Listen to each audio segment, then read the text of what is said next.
L'immense salon est bien équipé. La plupart des exemplaires sont équipés de la climatisation, d'airbags, d'un ordinateur de bord, d'un régulateur de vitesse, de vitres et rétroviseurs électriques. En configuration 5 places, les voyageurs disposent d'un volume de coffre de 450 litres. Si nécessaire, vous pouvez installer des sièges supplémentaires pour 2 personnes. Malheureusement, le canapé de 53 kg est assez encombrant et pèse lourdement sur la capacité du coffre. Pour ceux qui ont besoin d'une voiture pour 7 personnes, mieux vaut se tourner vers la version Grand Voyager, allongée de 330 mm. Avant d'acheter, vous devez évaluer l'état du corps aussi précisément que possible. La corrosion se produit au niveau des seuils, des traverses qui rigidifient la carrosserie et dans la partie inférieure des portes. Il est impératif de vérifier le fonctionnement des portes coulissantes. Si les guides ou les serrures sont défectueux, les réparations seront difficiles et coûteuses. Dans la version standard, la carrosserie Voyager n'a pas de porte arrière gauche. Dans les exemplaires plus anciens, le mécanisme de pliage du siège et les volets d'aération tombent en panne. Un défaut courant est que le chauffage des sièges ne fonctionne pas, dans les niveaux de finition coûteux. Une panne du système de climatisation est associée à des fuites au niveau des raccords de tuyauterie ou à une panne du compresseur. L'un des moins chers du marché est le Voyager diesel. Malheureusement, ce sont les plus controversés. Chrysler a commandé un moteur diesel à la société italienne VM spécialement pour le marché européen. À cette époque, ce moteur était considéré comme l'un des plus puissants et des plus économiques de sa catégorie, environ 11 litres en conditions urbaines. Mais au bout d'un moment, il s'est avéré que cela créait un grand nombre de problèmes.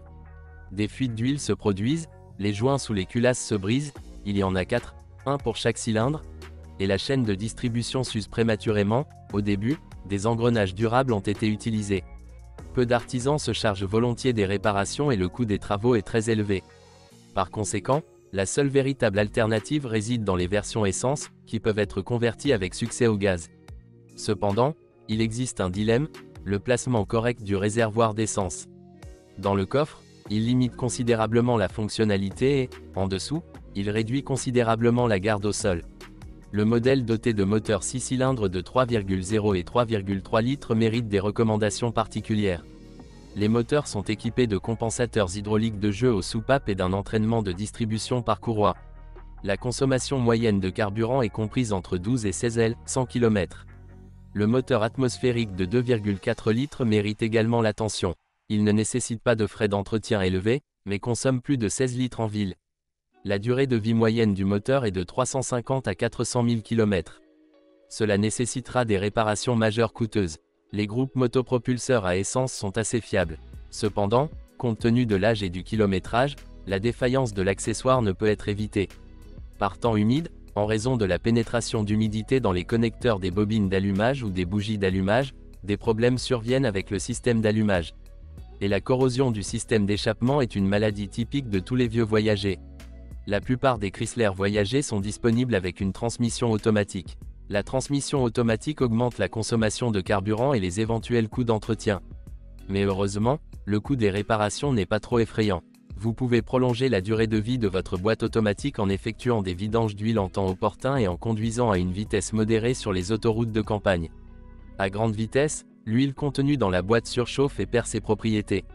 Si vous souhaitez rouler vite, vous devrez installer un refroidisseur d'huile de transmission automatique supplémentaire. La transmission manuelle suscite également quelques inquiétudes. Par exemple, le câble de commande d'embrayage s'use et casse. La suspension du monospace a une conception simple. Des jambes de force McPherson sont utilisées à l'avant. En moyenne, tous les 60 000 km il faut changer les bagues et rotules des bras avant. À l'arrière, les versions à transmission intégrale disposent d'une poutre rigide sur ressort parabolique, tandis que les versions à transmission intégrale disposent d'une suspension indépendante. Les amortisseurs arrière réglables en hauteur sont très chers.